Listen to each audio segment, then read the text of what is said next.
In a world saturated with social media, we are more aware than ever of the power of words. They can inspire, but they can also deceive. This modern struggle with dishonest speech is an ancient one, and it is the very crisis King David laments in Psalm 12. This short but powerful psalm presents a contrast between the boastful lies of humanity and the trustworthy promises of God. David begins with a cry of despair. "Save, O Lord, for the godly one is gone, for the faithful have vanished from among the children of men."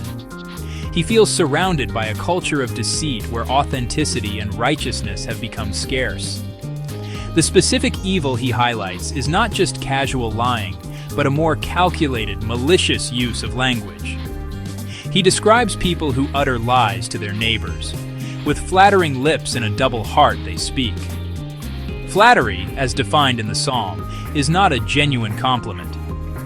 These individuals use their eloquence and social prowess to advance their own agendas, often at the expense of the poor and needy.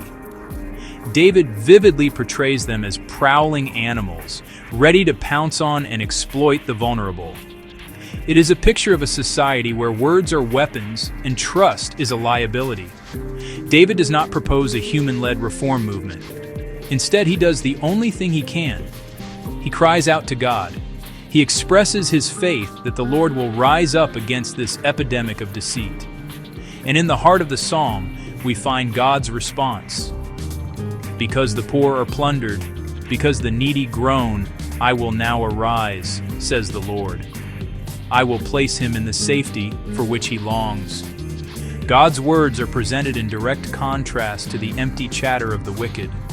The Lord does not flatter. He promises. He does not lie. He acts. David concludes with a powerful affirmation of faith. "The words of the Lord are pure words, like silver refined in a furnace on the ground, purified 7 times." While human words are corrupt and self-serving, God's words are reliable. He is the ultimate refuge for those victimized by the deceit of others. The sin of flattery is as dangerous now as it was in David's time, creating division and ensnaring the unsuspecting, as Proverbs 29 verse 5 warns. Our refuge, however, remains the same. In a world of digital facades and broken promises, we can anchor our souls to the pure and certain words of God. He sees the truth behind the flattery, hears the groans of the exploited, and He alone can guard us from this generation forever.